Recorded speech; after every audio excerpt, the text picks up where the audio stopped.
Hello friends, आप सभी का फिर से बहुत बहुत स्वागत है आपके अपने चैनल यूआईएस पर।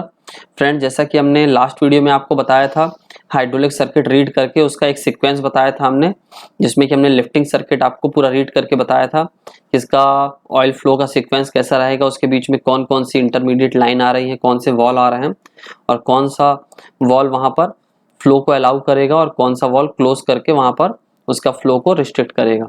तो फ्रेंड्स, इसी तरीके का सर्किट इसमें जो दूसरा सर्किट हमारा इन्वॉल्व है इसमें, या दूसरा हम ऑयल का पाथ बोल सकते हैं, जैसे ग्राइंडिंग साइड, जो कि हमारा एक्चुएटर के हाइड्रोलिक सिलेंडर के रॉड एंड साइड में प्रेशर डेवलप करता है। आज हम उस सर्किट के बारे में जानेंगे।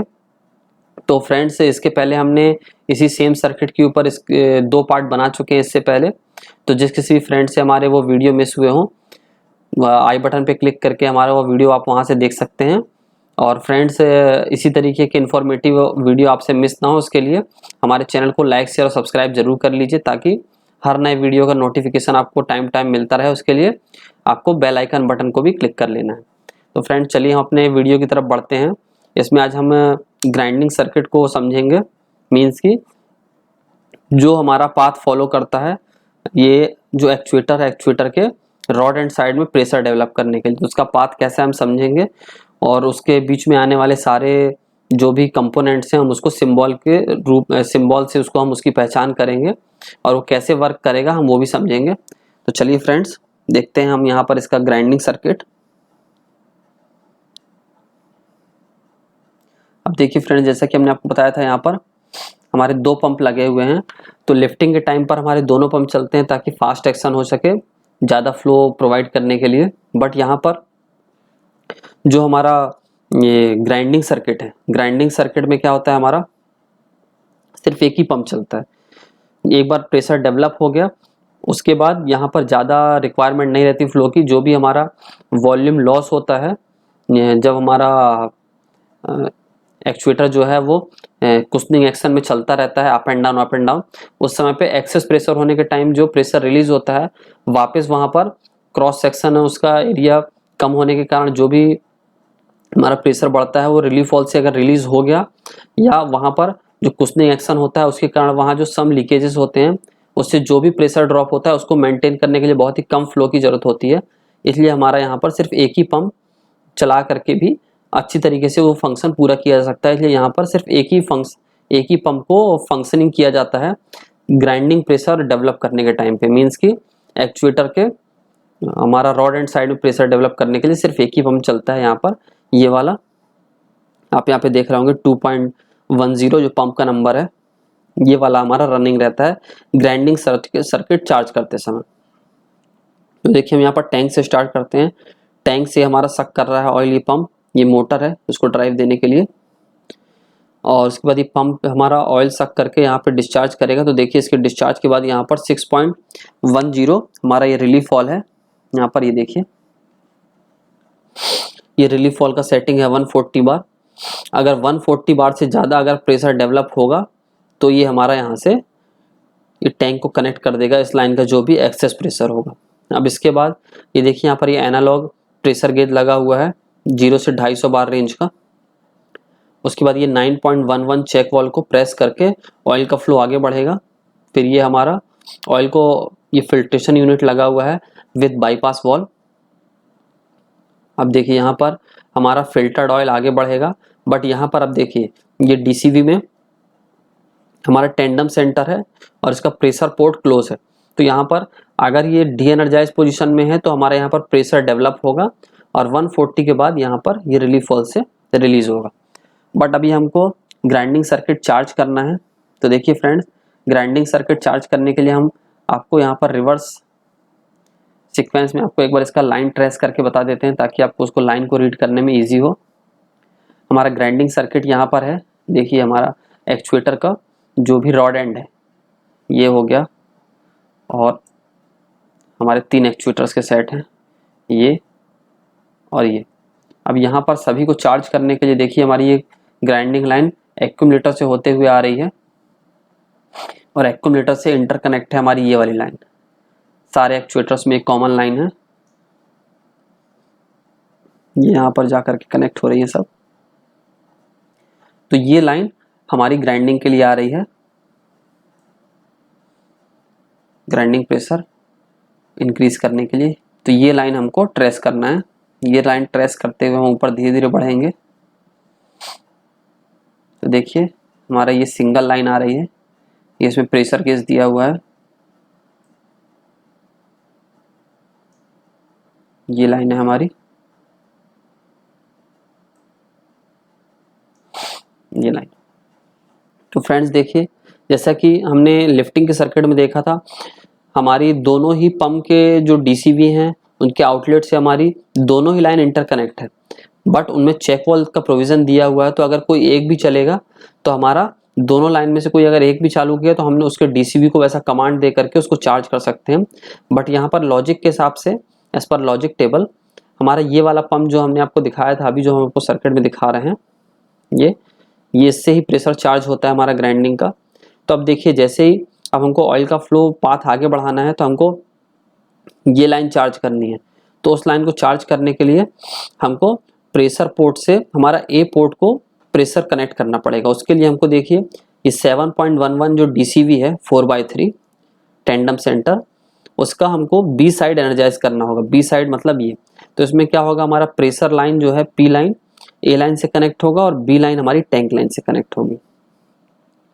तो सेम टाइम पे अब देखिए यहाँ पर ये हमारा प्रेशर आ रहा है और हमारा ये बी साइड एनर्जाइज होने से पी लाइन ए लाइन से कनेक्ट है। अब यहाँ पर ये ए पोर्ट से होते हुए आगे बढ़ेगी, ये चेक वॉल को पुश करके हमारा ऑयल का फ्लो आगे की तरफ जाएगा। अब देखिए यहाँ पर ये इस पाथ को फॉलो करते हुए हमारा ऑयल का फ्लो आगे बढ़ेगा।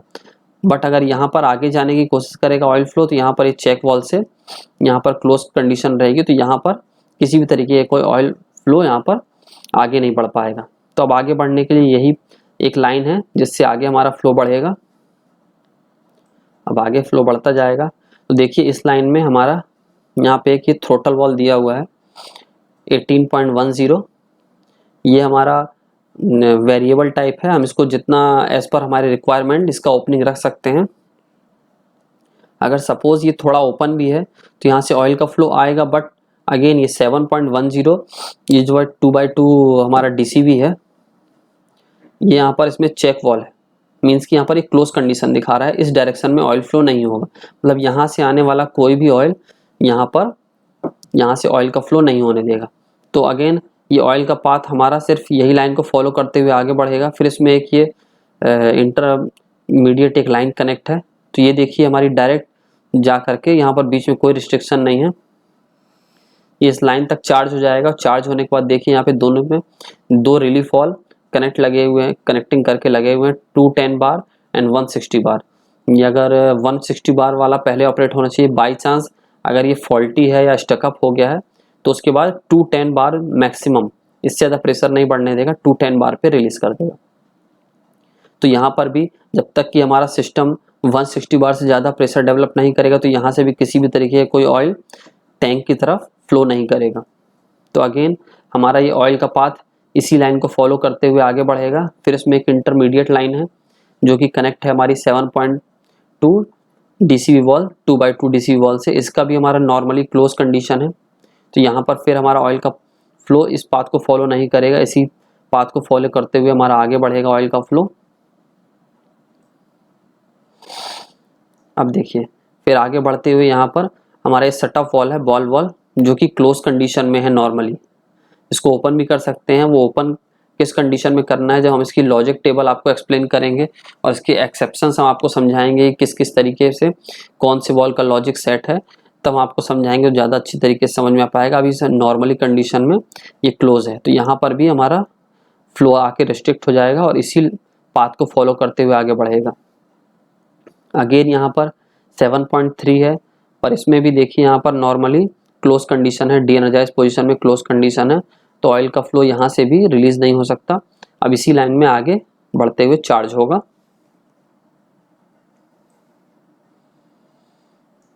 अब देखिए यहाँ पर आगे बढ़ने पर 7.3 7.4 दोनों ही हमारे नॉर्मली क्लोज कंडीशन है, तो यहाँ पर कोई भी ऑयल का फ्लो इस दूसरे डायरेक्शन में नहीं जाएगा, सिर्फ इसी लाइन को फॉलो करते हुए आगे बढ़ेगा। और इसमें प्रेशर हमारा कितना चल रहा है इस लाइन में, ये देखने के लिए यहाँ पर ये एनालॉग प्रेशर गेज लगा हुआ है। उसके बाद जैसा कि हमने बताया था लिफ्टिंग लाइन में हमारा पावर पैक और एक्चुएटर्स को आपस में आइसोलेट करने के लिए वॉल दिए हुए हैं। तो ये वॉल है, ये नॉर्मली ओपन रहेगा जो हमारा सिस्टम रनिंग है, तो ताकि ये हमारा पावर पैक का जो भी ऑयल का प्रेशर है वो एक्चुएटर की तरफ फ्लो कर सके। और बाई चांस हमें आइसोलेट के बाद एक्चुएटर साइड से अगर प्रेशर रिलीज करना है तो उसके लिए ये वॉल दिया हुआ है जो कि आगे से डमी है, तो ये भी हमारा भी क्लोज है, तो इस साइड में भी हमारा ऑयल का फ्लो यहाँ से लीक नहीं करेगा। अभी आगे बढ़ते हुए देखिए, अब इस लाइन के थ्रू आगे बढ़ेगा हमारा ऑयल का फ्लो, और यहाँ पर हमारा ये प्रेशर ट्रांसमीटर दिया हुआ है जो कि रिपोर्टिंग करता है हमारे वॉल्स को, हमारा एक्सेस प्रेशर, जहाँ पर जब एक्सेस प्रेशर होता है या प्रेशर कम होता है सेट पॉइंट से, तो वॉल को एनर्जाइज डी एनर्जाइज होने के लिए कमांड के लिए रिपोर्टिंग करता है। इसके बाद यहाँ पर देखिए, यहाँ से हमारा ऑयल का फ्लो आगे बढ़ते हुए यहाँ पर आएगा, और सेम ये इसी लाइन से टैपिंग दे करके सारे एक्चुएटर्स को इंटरकनेक्ट इसी लाइन से यहाँ पर प्रेशर दे रहे हैं। रॉड एंड साइड में सारी रॉड एंड साइड इसकी चार्ज हो रही हैं एक्चुएटर्स की, और यहाँ पर प्रेशर डेवलप हो रहा है। पर एक्चुएटर्स के बीच में एक लाइन जो आ रही है, यहाँ पर एक्चुएटर से पहुँचने से पहले यहाँ पर हमारे जो एक्यूमुलेटर्स दिए हुए हैं, ब्लैडर एक्यूमुलेटर, उनको चार्ज करते हुए यहाँ पर ऑयल का प्रेशर फिल कर रही है। मीन्स कि हमारा जो हाइड्रोलिक का प्रेशर है सेम टाइम पर एक्चुएटर्स में और ब्लैडर में सेम प्रेशर बना के रखेगा। तो इस तरीके से हमारा ग्राइंडिंग सर्किट चार्ज होता है। तो फ्रेंड्स, ये हमने आपको इसका ग्राइंडिंग सर्किट यहाँ पर रीड करके बताया। तो अगर इससे रिलेटेड आपको कोई डाउट है तो प्लीज़ कमेंट करके हमें बताइए, और इसके हम नेक्स्ट पार्ट में इसकी लॉजिक टेबल के हिसाब से कौन सा वॉल का लॉजिक सीक्वेंस कैसा है, कैसा ऑपरेट होगा, किस कंडीशन में ऑपरेट होगा, वो सभी आपको एक्सप्लेन करेंगे। ये सब पार्ट बाय पार्ट समझाने का मकसद हमारा सिर्फ इतना है ताकि आपको एक एक चीज़ ईजिली तरीके से समझ में आ सके। तो फ्रेंड्स, मिलते हैं हम नेक्स्ट पार्ट में, कुछ लॉजिक और उसके एक्सेप्शन कंडीशन के बारे में आपको उस वीडियो में समझाने की कोशिश करेंगे। मिलते हैं नेक्स्ट वीडियो में, तब तक के लिए आप सभी का बहुत बहुत धन्यवाद।